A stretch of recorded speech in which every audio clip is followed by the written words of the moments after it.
خارجیوں کی امامت میں نماز پڑھنے کا کیوں کہا گیا؟ یہ بڑی ایک دلیل پیش کرتے ہیں مرزا صاحب. کہتے ہیں کہ سیدنا عثمان رضی اللہ عنہ کے جو قاتل تھے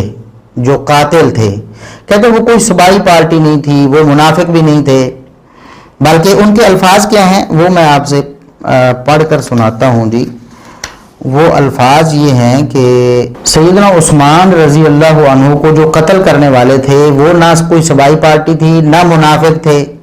کہتے ہیں وہ منافق بھی نہیں تھے، وہ صبائی پارٹی بھی نہیں تھی، وہ پکے مسلمان تھے. اس لیے سیدنا عثمان رضی اللہ عنہ جب محصور تھے تو ان سے پوچھا گیا کہ ہم کیا ان خارجیوں کے پیچھے نماز پڑھ سکتے ہیں؟ تو انہوں نے کہا کہ پڑھ لو. اور دلیل میں مرزا صاحب نے جو روایت پیش کی وہ صحیح بخاری کی 695 نمبر روایت تھی. مرزا صاحب کہتے ہیں کہ یہ اس بات کا ثبوت ہے کہ سیدنا عثمان کو پتا تھا کہ مسجد نبوی میں جو لوگ امامت کر رہے ہیں وہ منافق نہیں ہیں، کافر نہیں ہیں، یہودی ایجنٹ نہیں ہیں. یہ اس بات کا ثبوت ہے کہ سیدنا عثمان کو یہ پتا تھا کہ مسجد نبوی پہ جو لوگ امامت کر رہے ہیں وہ منافق نہیں ہیں، وہ کافر نہیں ہیں، وہ یہودی ایجنٹ نہیں ہیں. اچھا جی، یہ کہاں سے ثابت ہوا؟ ثابت ہوا جی صحیح بخاری کی 695 نمبر حدیث ہے کہ عبید اللہ بن عدی بن خیار سیدنا عثمان رضی اللہ عنہ کے پاس آئے اور آ کر پوچھا کہ آپ تو گھر میں یہاں قید ہیں، حالانکہ آپ ہی امام ہیں، یعنی خلیفہ ہیں، آپ ہی امامت کا حق رکھتے ہیں مسجد نبوی میں، اور آپ پر یہ مصیبت آ گئی ہے، یعنی آپ محصور ہو گئے ہیں، اور ہمیں اس وقت فتنے کی حالت میں ایک امام جو ہے وہ نماز پڑھا رہا ہے.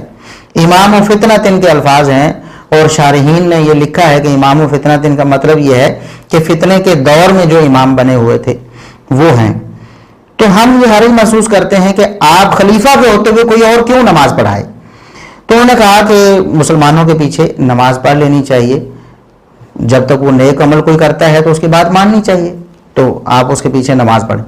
یہاں سے مرزا صاحب یہ ثابت کرنے کی کوشش کرتے ہیں کہ خارجی اور باغی امام بنے ہوئے تھے اور ان کے پیچھے سیدنا عثمان رضی اللہ عنہ نماز پڑھنے کی تلقین کر رہے ہیں. پہلی بات تو یہ ہے کہ ہم پہلے یہ بات ایک دفعہ یہ کر چکے ہیں کہ اگر بالفرض یہ مان لیا جائے کہ خارجی امامت کر رہے تھے تو اس وقت تک سیدنا عثمان رضی اللہ عنہ کو یہ معلوم نہیں تھا کہ یہ کس حد تک جانے والے ہیں. شروع میں آئے تو انہوں نے کہا کہ شاید یہ کوئی مطالبہ کر رہے ہیں، میں خون خرابیاں نہیں چاہتا، واپس چلے جائیں گے، کوئی بات چیت کریں گے، صحابہ کرام سے ملیں گے، بات ان کو سمجھ آ جائے گی، جھوٹے جو بہتان یا غلط فہمیاں ان کے ذہنوں میں شاید کسی نے ڈالی، چلے جائیں گے، اس لیے انہوں نے اجازت دے دی ہوگی.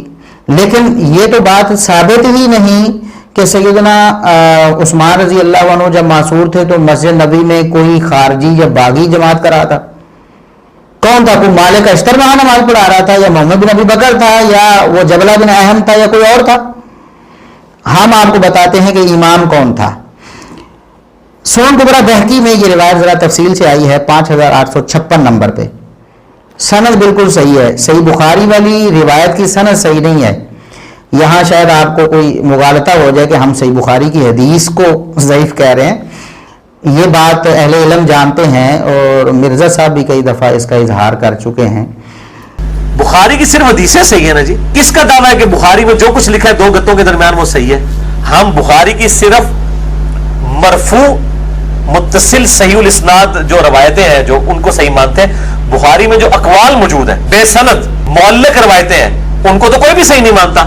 کہ صحیح بخاری کی جو مرفوع متصل احادیث ہیں نا ان پر امت کا اجماع ہے، وہ صحیح ہیں، اور صحیح بخاری کا موضوع بھی وہی ہے، کیونکہ صحیح بخاری کا نام الجامع صحیح المسند المختصر من امور رسول اللہ صلی اللہ علیہ وسلم و سننہ و ایامہ، کہ رسول اللہ صلی اللہ علیہ وسلم کے جو معاملات ہیں، آپ کے طریقے ہیں، آپ کے حالات ہیں، ان کے بارے میں جو مرفوع متصل حدیث ہیں وہ صحیح بخاری کا موضوع ہیں. ان کے علاوہ کوئی معلق روایت ہوگی یا کوئی موقوف یا مقطوع روایت ہوگی تو اس کی سند چیک کی جائے گی. یہ علماء کو معلوم ہے، مرزا صاحب بھی اس کا اظہار کر چکے ہیں. اب شاید وہ مکر جائیں اس سے، کیونکہ دلیل تو ان کی بن رہی ہے. اس روایت یہ چونکہ مرفوع روایت نہیں ہے لہٰذا یہ صحیح بخاری کے موضوع میں سے نہیں ہے اور اس پر امت کا اتفاق بھی نہیں ہے. اس کو اسی طرح چیک کیا جائے گا سند کو جس طرح دیگر کتابوں کی سندوں کو چیک کیا جاتا ہے. تو اس میں امام زہری جو مدلس ہیں وہ ان سے روایت کو بیان کر رہے ہیں. امام زہری مدلس ہیں اور روایت کو ان سے بیان کر رہی ہیں. تو صحیح بخاری کی، یہ صحیح بخاری کی حدیث نہیں ہے جس کو ہم صحیح بخاری کی حدیث کہتے ہیں، صحیح بخاری کی ایک موقوف روایت، یعنی سیدنا عثمان رضی اللہ عنہ تک پہنچی ہے نا، تو اس کو موقوف روایت کہتے ہیں. یہ رسول اللہ صلی اللہ علیہ وسلم کا فرمان نہیں ہے، صحیح بخاری کی حدیث نہیں ہے، یہ صحیح بخاری کی ایک موقوف روایت ہے جو کہ سندن ضعیف ہے. امام زہری ان سے بیان کر رہے ہیں. اگر اس روایت کو صحیح بھی مانا جائے، کیونکہ سنن کبریٰ میں اسی کی تفصیل ہے نا، لیکن اس میں امام فتنتن کے الفاظ ہیں، امام فتنتن. اور میں بتا چکا ہوں کہ شارحین نے لکھا ہے کہ اس آزمائش کے دور میں جو امام ہے اس کو امام فتنتن کہا گیا ہے، نہ کہ نعوذ باللہ یہ کہا گیا کہ وہ کوئی گمراہ امام تھا. امام فی فتنتن، امام فتنتن، امام فی فتنتن. جو لوگ عربی جانتے ہیں ان کو پتا ہوگا کہ اضافت میں فی بھی مقدر ہوتا ہے. تو امام فی فتنتن، فتنے کے دور میں جو امام تھے نا ان کے پیچھے نماز پڑھنے کے بارے میں پوچھا گیا. تو فتنے کے دور میں امام ہونے کا یہ مطلب نہیں کہ وہ کوئی فتنہ گر امام تھا. یہ سنن کبریٰ بیہقی کی 5856 نمبر روایت ہے. امام زہری اخبرانی عروہ بن الزبیر کہہ رہے ہیں، یعنی اس کی سند صحیح ہے. اس میں الفاظ کیا ہیں کہ عبید اللہ بن عدی بن الخیار اخبرہ عروہ بن زبیر کو بتاتے ہیں کہ انہ دخل علی امیر المومنین عثمان رضی اللہ عنہ وهو محصور، کہ وہ سیدنا عثمان رضی اللہ عنہ خلیفۃ المسلمین امیر المومنین کے پاس گئے جبکہ ان کو گھر میں محصور کیا ہوا تھا. وعلی بن ابی طالب رضی اللہ عنہ یصلی للناس، لوگوں کو نماز کون پڑھا رہے تھے؟ علی رضی اللہ عنہ، سیدنا علی بن ابی طالب رضی اللہ عنہ لوگوں کو نماز پڑھا رہے تھے. یہ ہے صحیح بخاری کی حدیث کا اصل مفہوم کہ امام فی فتنتن، آزمائش کے دور میں سیدنا علی رضی اللہ عنہ کو امامت دی گئی تھی اور آپ امامت کروا رہے تھے.